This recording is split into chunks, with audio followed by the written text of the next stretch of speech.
বন্ধুগণ, আজকে আপনাদের নতুন কিছু শোনাবো। নিশ্চয় শুনেছেন, খোদার মার দুনিয়ার বা একে রোকার সাধ্য আছে কার। জেনিভা কাণ্ড নিশ্চয় শুনেছেন।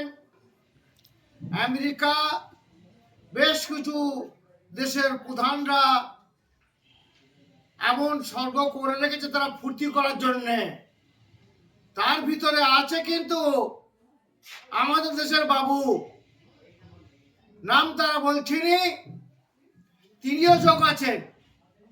তার সঙ্গে সঙ্গে সৌদি আরবেরও আছেন। জেনিভা কাণ্ড কি, যারা খোঁজ খবর রাখেন তারা জানেন। মেয়ে মনো আপনার 9 বছর থেকে নিয়ে 16-17 বছর মেয়েরা পর্যন্ত, তাতে আপনার বিল ক্লিন্টন পর্যন্ত আছে। ইহুদি রাষ্ট্রে আমাদের দেশের প্রধানরা আছেন। একজন আছেন, তার নাম বলতে রাজি নয়। আপনার তথ্য সঞ্চয় করুন। তার জন্য বলেছি, একটা মিনিট মাথায় রাখবেন।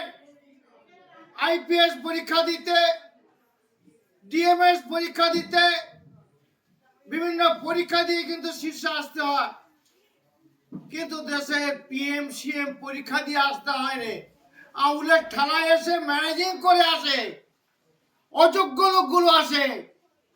আজকে দেশের এই অবস্থা। যারা মুসলিম বিদ্বেষী যারা আছেন, তাদের বিভিন্ন এলাকায় ছড়িয়ে দিচ্ছেন।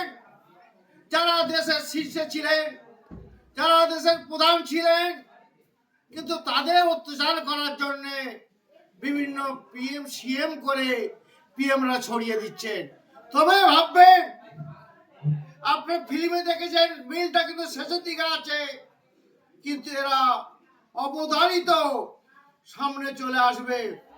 তার সঙ্গে সঙ্গে একটা বলি, আমরা যে অত্যাচারের শিকার হচ্ছি, বেঙ্গল শান্তির জায়গা, সম্প্রীতির জায়গা, যে বাঙালিরা অত্যাচারিত হচ্ছে, উচিত কিন্তু বলে নেতা হোক আর যেই হোক, বেঙ্গল থেকে তাড়ানো। জঙ্গি হতে বাধ্য করছে। তারা চালাগুলো ছেড়ে দিয়েছেন, অশান্তি ঘটাতে চেয়ে এসছেন। তার সঙ্গে সঙ্গে বলি আপনাদের, আর আমরা ভোটটা টুকরো করছে। আমরা চাই যে সরকার আছে ইনিই থাকুক। অতীতে এত ভালো সিএম আসেনি। অনেকের গাজারা করছে। আমরা কিন্তু পলিটিক্যাল লোক নয়। আমরা রাজ্যের কথা ভাবি, আমরা দেশের কথা ভাবি, আমরা মানবের কথা ভাবি। আমার আল্লাহ পারাত।